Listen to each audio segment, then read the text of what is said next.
I was a beautiful young woman once, full of love and life. My lily-white skin was soft and warm, my belly swollen with new life, and my hand held by my husband, Edward. Edward was a good man.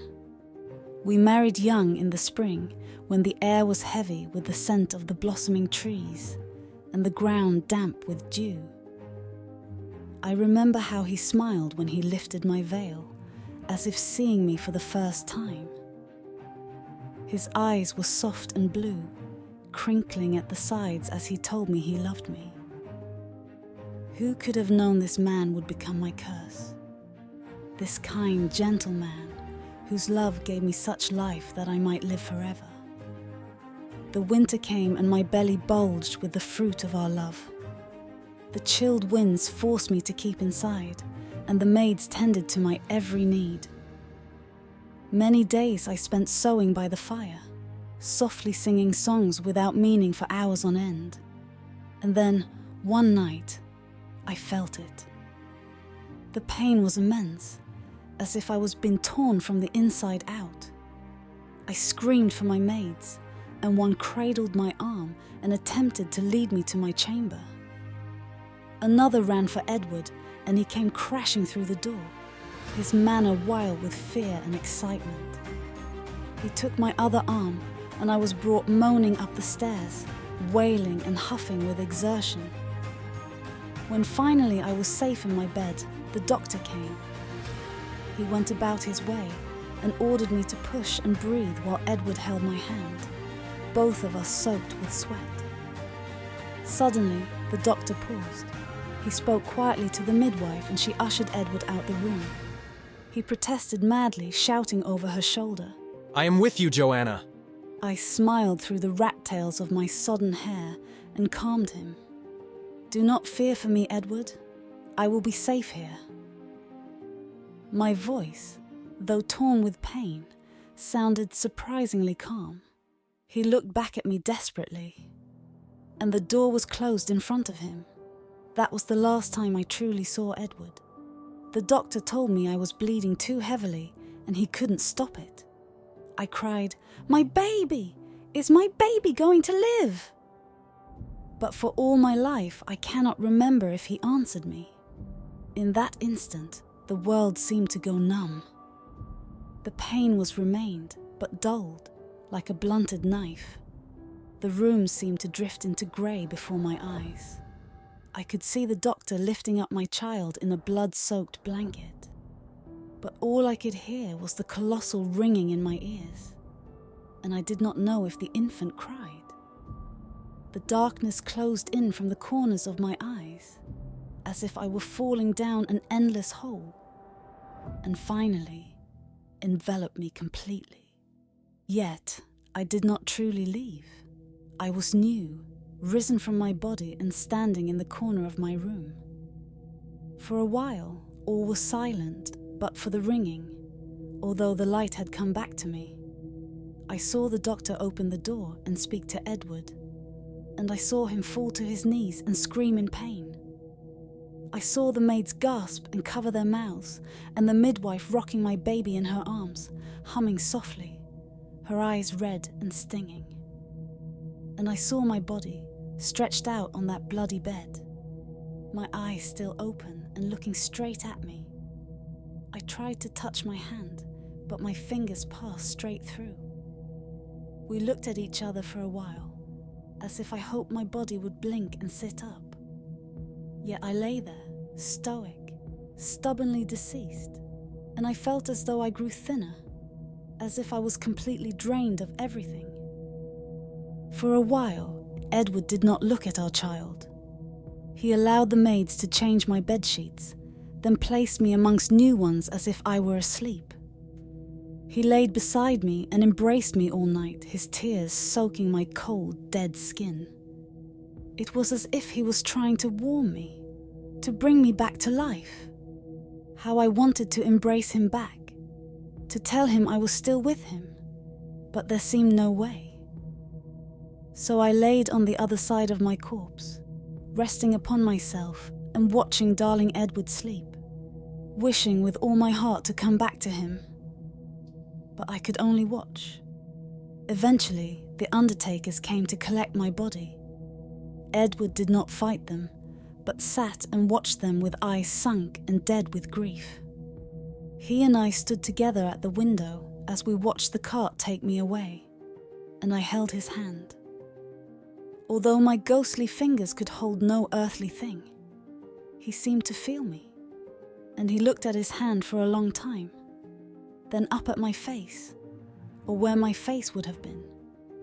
He tightened his grip on thin air, yet I felt we were together, across the worlds of life and death, and I could almost feel the warmth of his hand on mine. He spoke nothing of this, of course. But that night he went to the baby's room, where the nurse sat and knitted beside him. He dismissed her, and he sat in her place. He looked at our child, then addressed the room as a whole. Are you with me, Joanna? "Yes!" I cried, but he could not hear me. He waited for an answer, and desperate, I tapped the mobile above the bed with the tips of my fingers. It rocked to and fro, and Edward saw it and knew it was me. The baby giggled at the knitted birds that moved with the mobile and held out chubby little hands to them. Edward looked at our child with love and spoke to me again. As long as you're with me, my darling, I'm a blessed man. But heaven knows I miss you even though you are here. He stroked the baby's head. He is all I have left of you know, my baby boy. He is the evidence of our union, and I haven't even named him yet. He let tears run down his face as the boy gripped his finger in his tiny palm. "Jonathan," he whispered. "in memory of my Joanna." I smiled and stood beside him as he cradled our son, like some twisted family portrait. I placed my hand on his shoulder and we sang to him together. A folk song my mother had sung to me when I was a child, and Edward's mother to him. Edward slept in the chair that night, with Jonathan softly snuffling in his arms. In my new spectral form, I could not sleep, but was content to watch my family and stay with them.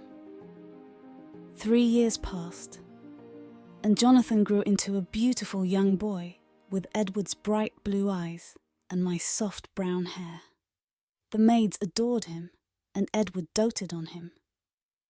We would sit together on the floor and play, and Jonathan seemed to feel my presence with him, just as Edward did. Sometimes a maid would happen upon Edward speaking to me and back away to gossip, but they did not bother us. We were the perfect family. That winter, after his 3rd birthday, Jonathan became terribly ill. His fever ran high and beads of sweat ran off his little head, and Edward cried for him. The coughing was the worst part. I could not hold my baby in my arms and tell him it would all be all right, but only stand and watch as he coughed up blood and mucus. His plump little body became emaciated, and his face sallow with sickness. The doctor told Edward it was too late to save him, and all they could do was make his passing comfortable. He wept all night holding my sweet baby's hand, and when he cried, he called him Joanna. I wondered if my baby would join me in the next life, and that I might finally be able to touch him. I had seen other spirits in this realm, the ghost of the gardener's boy that was crushed by a falling tree, the spectre of the old man who had lived here before us and passed in his sleep, but not many. I had spoken to them once or twice, but one by one they left me. The old man was first. He moved on not a month after I had come to this world, and the gardener's boy left when his father died, after a terrible force caused his heart to stop. I was alone on this side of reality. I suppose it was selfish to wish this upon Edward, but it was such a lonely existence. I never wished for Jonathan's death, but it came sure enough. He'd been sick for so long, it was almost a relief when he finally passed. I could see it in Edward's eyes, behind the pain of his loss. He held my baby's hand so tight it was almost impossible for the doctor to move him away. Then he locked himself in our chamber, weeping uncontrollably. I wept too. I had lost my only son. Never again would I see him laughing with Edward or squirming on the maid's lap. And still he did not come to me in the next life. I waited for days, but he never appeared. I felt the pain of loss in full force. He was truly gone, snatched away from me forever. I screamed and howled, and the sorrow turned to fury, giving me the strength to fling vases from their places, smash mirrors, and throw open doors in my mad search for my son. The maids were driven almost insane with fear and called for the priest to exorcise the house, but Edward would not allow him to take me away. We looked together, I in the spirit world and he in his dreams, and still there was no sign of Jonathan. Edward barely left his room, but sat in his bed and spoke to me, even when I was not in there with him. I suppose it brought him comfort not to be alone. But I was alone, and I was afraid of being so forever. Many doctors came to see him, friends and even religious men, in the hopes of bringing him back to health. They told him, "It does not do to dwell on dreams. We must all move on." But my Edward refused. He expressed his fear to them, telling them I had stayed behind, but Jonathan had not returned to him. He asked if Jonathan was lost and afraid, or if it was I that was left behind. They only shook their heads at him. "Joanna isn't here," they would say as I held his hand. As my misery grew, I grew stronger with it. Rumor quickly spread around the town of hauntings in my home. The servants told their friends of things moving out of place, of doors opening and slamming shut of their own accord, candles blowing out without wind, and my disembodied cries echoing throughout the house. One maid, a simple creature called Marianne, was dusting the mantelpiece one warm June night and happened to glance into the mirror. Behind her, she saw my ghostly image, darkened with fury and loss. But when she turned, she could not see me. She quit that night. The cook was soon to follow, after I forced all the knives to hurl themselves at the wall near where he stood. I never intended to harm them, only to drive them away, so we could be alone, my husband and I. Those rumors they spread were toxic to him, and I knew that I must protect him. I had no idea that I was sealing my own fate. A whole year passed, and every servant in the area refused to work for Edward in his haunted house. Jonathan still had not come home to me, so Edward and I would sit by the fire and wait, silently. With the meddlesome servants gone, I had no need to act out of fury, only to love my husband. He would read his books, and I would sit in my chair and watch him, peaceful.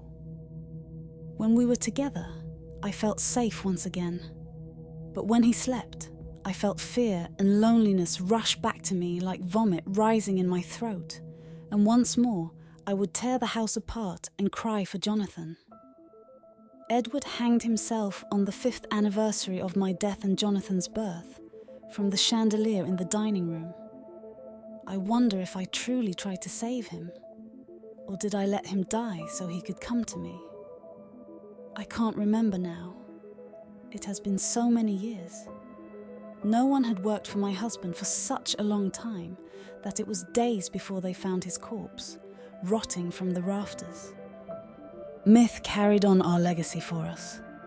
Many families moved in after Edward died, but none lasted very long. All left in a hurry, claiming of terrifying hauntings, of screaming and crying, of dark figures in the shadows. I was trapped in that house, and as my stories lived, so did I. Perhaps Edward and Jonathan were trapped there too. Many families complained of hauntings I never performed, of a child laughing, of a man softly singing. Maybe they were with me, but inaccessible. Or maybe the families had exaggerated their stories. But either way, it drove me to anger. I wandered that house for hundreds of years trying to find my family, but I never saw them again. I saw other spirits from time to time, as I had seen them before. I saw a little girl who had been run over by a cart, and a wife who had been beaten by her husband. I saw the grisly burns on the spectre of a baker who had died in a fire, and heard the crying of babies that were lost before they even learned to talk. Some of them left much faster than others, as people began to forget them. The beaten wife disappeared one day as her sister passed, and her husband took a new wife to torment. The baker passed along with his wife, and the babies vanished when their mothers gave birth to new sons and daughters.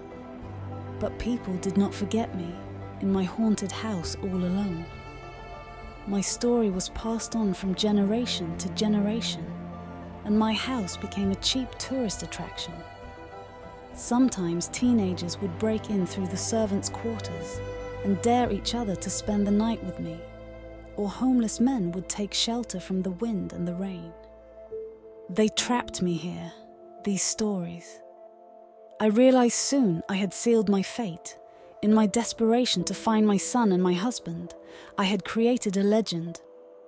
People would always remember me, the mother who lost herself and her son, and who drove her husband to death.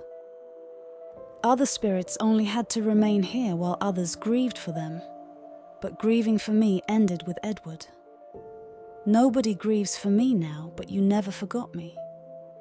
And so we wander the house, together but apart, for perhaps an eternity, looking for each other and for our son. I grow tired of searching in vain, but I cannot cease to exist when others have cursed me to stay. Maybe Jonathan and Edward have moved on now, and it is only I that is stuck in this imitation life. I might never know.